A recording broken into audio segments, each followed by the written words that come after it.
The NFL draft gets going on Thursday. The Falcons, as we sit here today, only have 5 picks in this draft. Something tells me that's not going to be the case this weekend. New general manager Ian Cunningham, he's been pretty adamant for a while, Joe, that he loves draft capital. It's got to come from somewhere. Give me a realistic situation in which this does actually happen for the Falcons. I was going to ask if he told you personally that he's making the trade, because he's basically been messaging that in the public. He's basically saying, I love draft picks. It almost says to me, like, he just has fun making draft picks, and he wants more picks. I think, the best scenario for a trade down for the Falcons in this draft is probably with that first pick that they have in the second round, because that's the area of the draft where you can there are some prospects that teams might really be honed in on and think, I have to get this receiver or this defensive lineman, and we can only do that if we go up here, as opposed to the situation that the Falcons have where, Ian Cunningham, after having done all the free agency moves, they don't really have, they have some needs, of course, we're going to talk about that, I'm sure,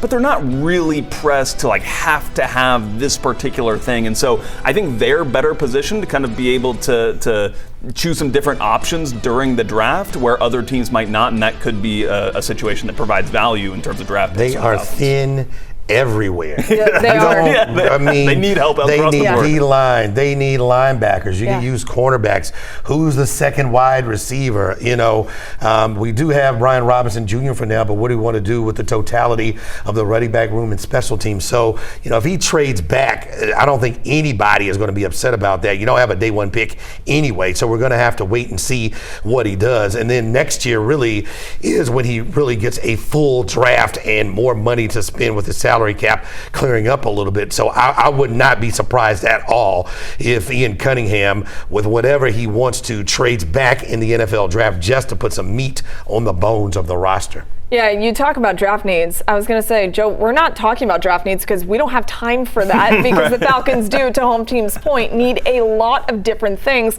hard to accomplish with just 5 picks. They also made a trade this week. Who, remember, they traded up for whenever he came to Atlanta. He is off to Jacksonville. In return, the Falcons are going to get Mason Smith. What does that move tell you, if anything, Joe? Well, it tells you certainly that they wanted a different profile of defensive linemen than what they had in Rukaroro. If you look at some of the gradings, like, for example, Pro Football Focus does this, he was one of the worst run defenders in the NFL that, qualified under the amount of snaps that he got. And the Falcons really need a run stopper. They need that big body, that wide body in the middle that can help clog things up. And so, Mason Smith is a bigger defensive lineman, I would say, than Rukaroro. Still probably not like a true nose tackle like we've been talking about. But yeah.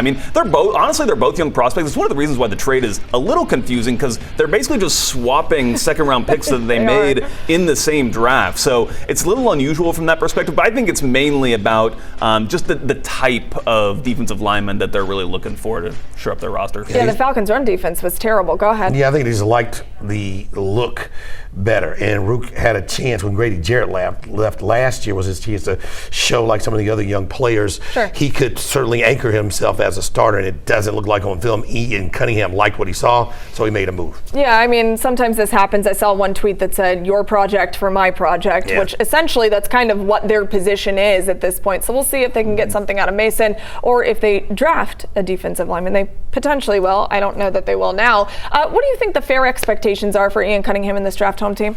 I think just get players that will be here for a while. He's coming in, he's got 5 picks, so you can't really transform an offense or a defense with 5 players. Just pick players that we think 3 years from now, or not think that 3 years from now, will be here. They'll be a part of the roster. They'll be impactful players. What you want is so many guys on the team, you have to let guys go because you can't pay everybody, and hopefully that's a problem he runs into. What I hope he does figure out is how to get some linebackers or some defensive linemen that can impact this year, because with the thin roster you have, if injury shows up, which it will in the NFL, you don't want your team to not have enough to compete for 17 weeks. You got 5 seconds. Be safe. Stop with the moonshots. This team has taken enough, moonshot attempts in the draft over the last few years. Go for safety, somebody who you feel like can reliably play for you for a few years. And they did a whole lot in free agency, so we'll see what happens in the draft. It starts on Thursday.